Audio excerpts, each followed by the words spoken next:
Oh yeah. Happy Christmas from a very festive and sunny Treaton, Rotherham. Get me here, so we've got a good side.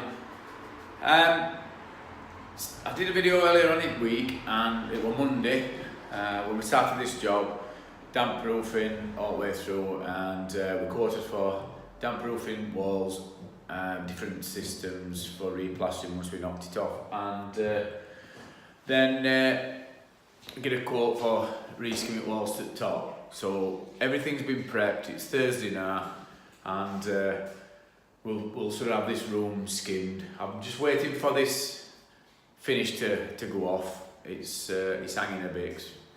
2 coats of PVA on as standard, and I thought, well, I'll just do last video at year, last work video at year before we break up 2018. Next time you see me, I'll not have my whiskers because I always shave them off in January. So met most of these model looks for now. Now I'm just going to show you a few different systems what we've put on, and that will because as we were knocking it off, I came across different problems. We encountered different problems. So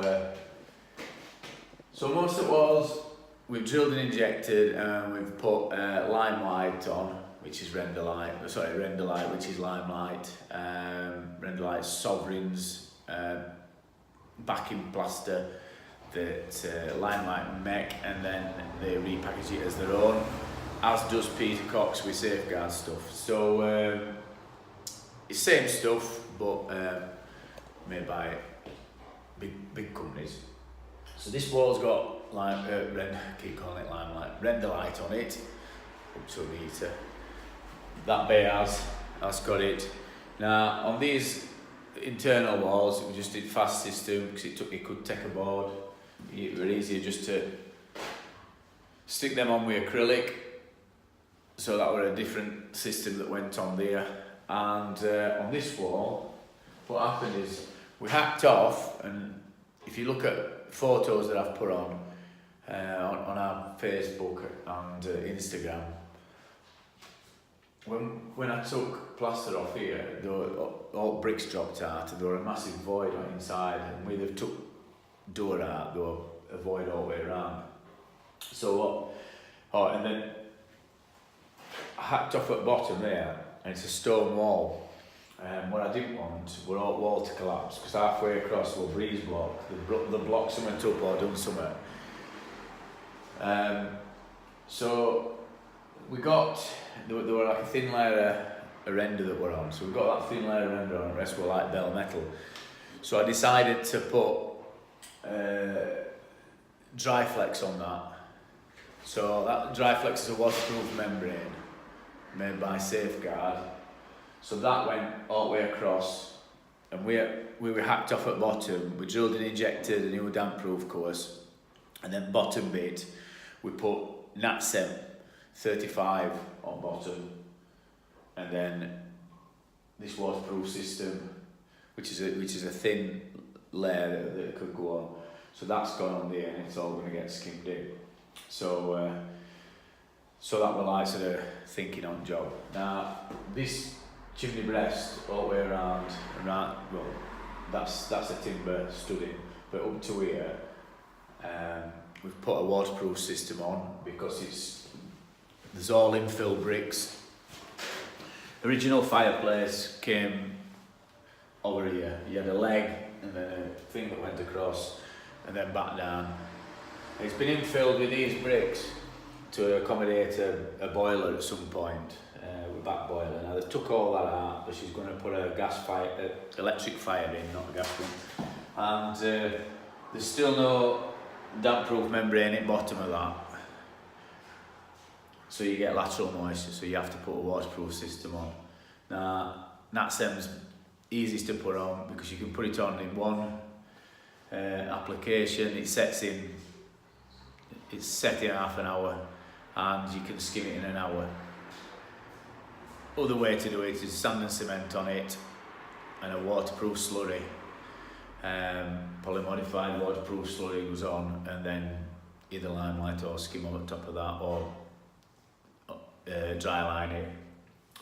Other method is to put a waterproof, well, I'm saying waterproof, but to put a membrane system on, plug it and membrane it, as a lot of companies do nowadays. They get a 5mm membrane and they'll just membrane everything because it's easier. They can get a labourer to do it, and it is a good system, but there's faster systems. There's faster systems if you're a craftsman, and if you've got good technicians. There's faster systems and there's better systems, and you can think on job. But what happens is they'll have labourers, which is not wrong with that. Labourers, they'll put it on. It's a cheaper system for them. They make more money.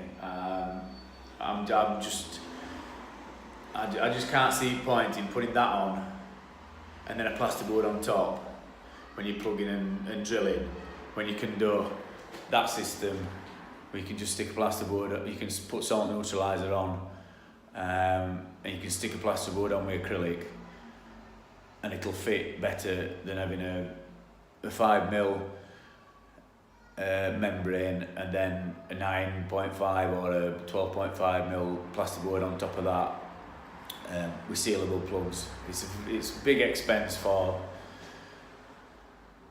me, for companies that are unsure that the tradesman can do it. So that's where I'm coming from. It's a good system. It works if it's done properly, and each to their own. But for me, that wins hands down every time. Sorry, these companies that make membranes. For me, they're for below ground level. They're for cellars. Keep them there. Chimney breasts are to push, and they're more expensive, and that's why we're beating them on price, because we can come and do that one. So so this is where it all started from, me skimming, being a plasterer, and all plasterers that's out there that's considering doing damp proofing, go on PCA course. You make more money doing that than you will doing this every day, and if you do it properly, you'll get lots of work, and you'll be able to work for either big companies contracting or you work for yourself. But go and learn how to do it. Go and learn how to do it properly. Get a couple of qualifications with PCA, Property Care Association, and earn some money. Don't be slogging your guts out, knackering your joints, doing this all the time. Do it every now and again if you want. So I think that's about it. I think I'll just show you in here while James has his snap. And so this is the same again. We've put render light on these walls where kitchen units is going to go. These walls are all going to get skimmed. Electricians being in here and act all these things, and we've had to patch it up. We've done in there. That were all. If you look at pictures from in here, this were all where all them salts were. So there were all salts coming through there. So we brushed them all off, treated it with salt neutraliser, and you've got render light on that side, and you've got fast system on that side. Call it fast system because that's what Safeguard calls it.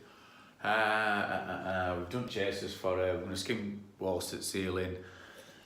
Don't know about upstairs because I think she's got her own plasterer, but it's looking a lot better. It's looking a lot better than it did on Monday when we first come, and started hacking off, and it was Tuesday when it were hammering it down. So when we finish today, everything will be tidied up. She'll come in and she'll have wow factor because she's got a room to sort it out over Christmas, and it's going to be an happy Christmas for her.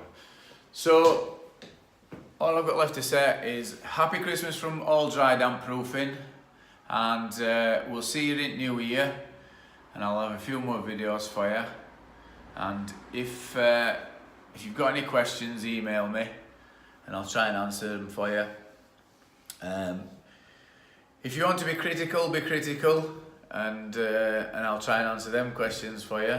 All you naysayers who think that damp proofing's a conspiracy, I'll leave you with this. There's no bad damp proofing system, just bad damp proofers. So, Feliz Navidad. That's Spanish for Happy Christmas, I think. Happy Christmas, viewers.